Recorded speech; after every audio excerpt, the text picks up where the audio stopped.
It's a clear autumn morning, cold enough for breath to hang in the air, but bright enough that the hills are aglow.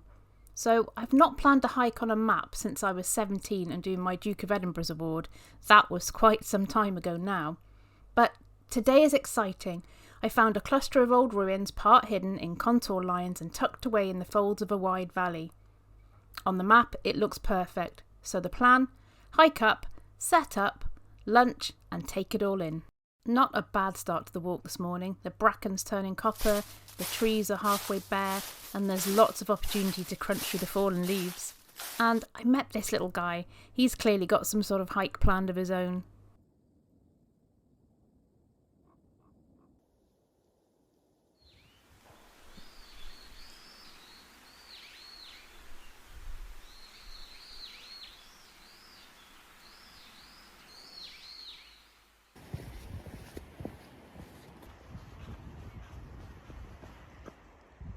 This is where I'm heading, just up and to the right hand side on the other side of the valley. It's not too far from here according to the map, probably just about a mile, but there are some steep inclines. I got my little Hover X1 drone out here. It did struggle because as I got to the top of the hill, you'll see it's pretty windy, but it did manage, and I think it will be a useful tool going forward making some videos. Now these inclines are actually steeper than they look on film. Take my word for it, at my fitness level it definitely gave my legs a workout, and this pace kind of puts me in mind of that little beetle crossing the road. But do you know what? I bet the beetle got to where he was going, and so will I.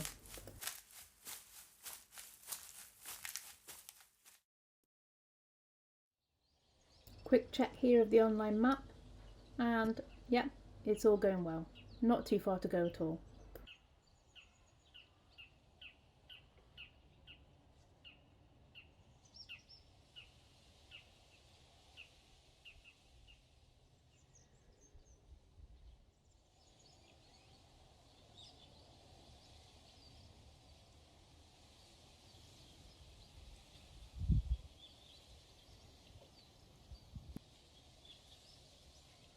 After an hour and a half walking, I'm here. The croft buildings emerge from behind the trees, and what a place to have lived. I wonder if the people who worked the croft in the old days actually got to appreciate the beauty. I'd imagine they were just too busy getting on with daily living. The ruins lie weathered, silent and unreachable. Well, no warm mug in a wild place just here. There's a deer fence all the way around it. It feels strange to have come out all this way and stopped just short of what I came to see. But at least I've got a sad picture for a thumbnail. Now that's clickbait.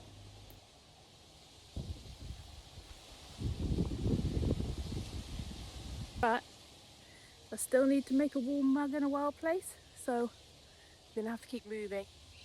I'm turning back though. There are a few places I spotted along the way. They should be good.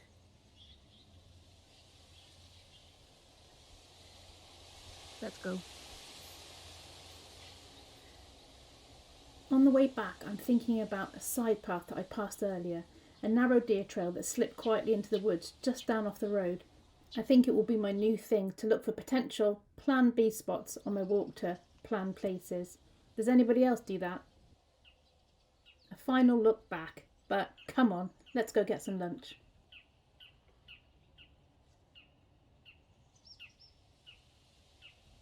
Not forgetting to open the gate for your drone, of course.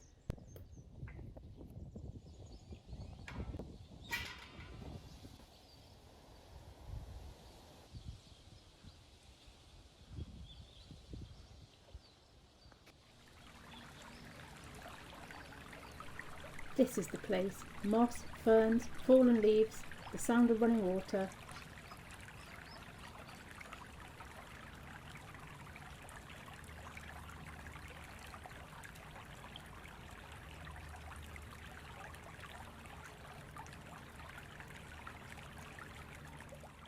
Setting up here feels perfect.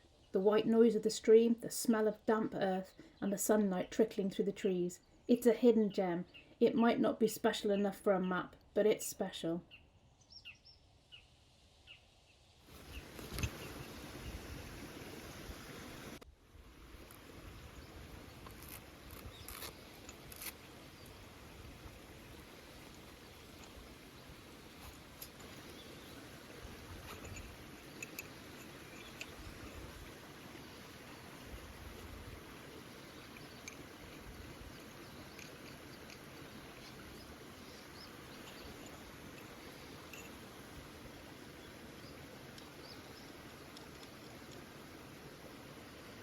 I'm really loving this fire maple table. It's lightweight and it's underrated. It's so handy to have a nice flat surface when you're outdoors. And this is my Alp kit bag. It's actually for my bike, but I find it really useful to keep all my cook set together. And talking about cook sets, today I'm trying the new SilverAnt titanium kit that I bought. It's a titanium burner, windshield and pot, and I'll be really interested to see how I get on with it.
There looks to be two configurations for using the titanium pot stand, just as a standalone pot stand. I've said stand a lot, but if you're using it with the windshield, it clips straight into the top and it's ready to take your pot.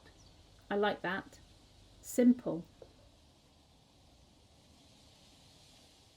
And SilverAnt, if you're watching, look what I did. I used one of your stickers to logo up a nice fuel bottle. I think it complements my SilverAnt kit beautifully.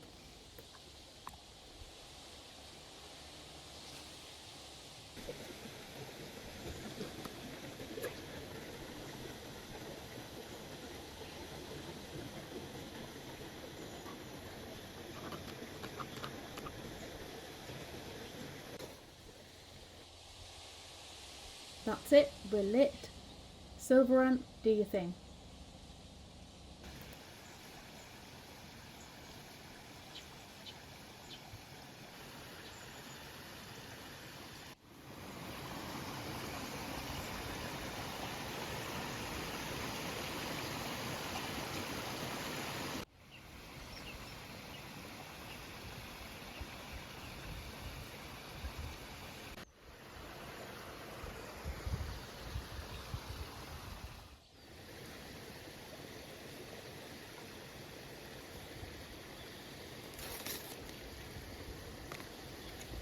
Nothing fancy today, just some boiled water, a cup of soup, something warm just to take the chill off.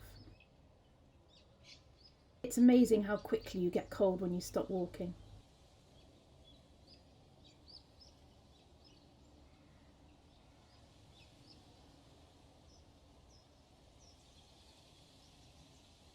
A quick peek to see how the boil's going. Do you think there's an official number of peeks that you're allowed before you completely wreck your boil time? I don't know, who cares?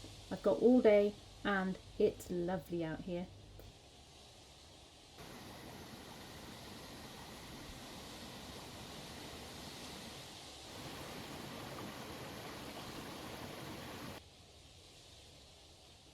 A cheeky look at my SilverAnt pot. Look at that, it's made for a catalogue. Oh, and we have a rolling boil. Let's get the hot pot off.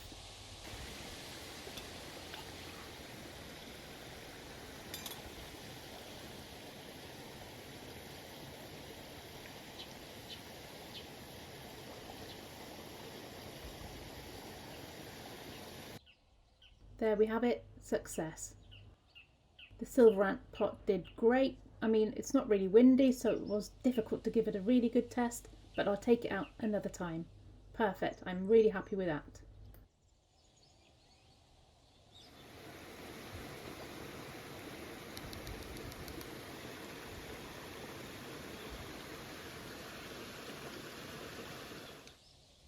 And the great thing with titanium is it's pretty cool to the touch pretty quickly.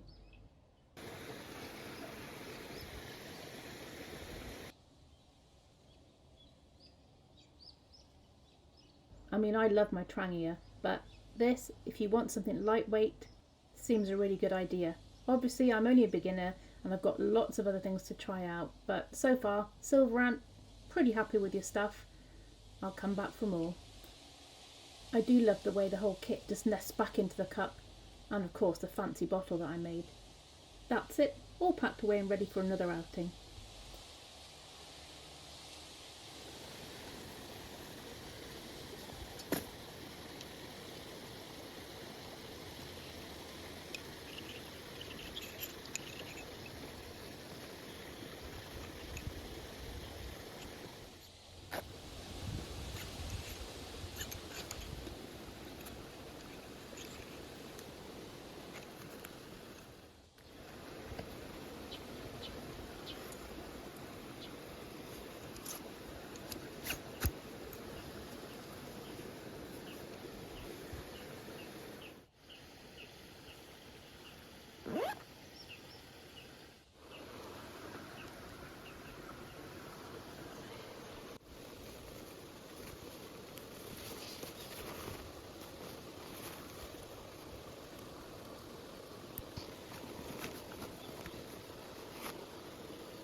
So I can see where I was through the trees. The ruin lay just on the other side of that valley. But it's funny, isn't it, how a day that doesn't go to plan, especially when you're out in nature, can still give you exactly what you need. Does anybody else find that? Just being outdoors, that's the goal and that's the reward. Today was still a win and I'm happy. I actually look happy. I hope you're happy. And do you know what else makes me happy? The final snack on your trail walk home. This little guy was really interested in my snack too. So then, in summary, day camp ruined, but in the very best way. Thanks for tagging along. If you enjoyed this micro adventure, hit like and subscribe and drop me your own best laid plans gone wrong story in the comments. Join me next time for a warm mug in a wild place. Take care out there.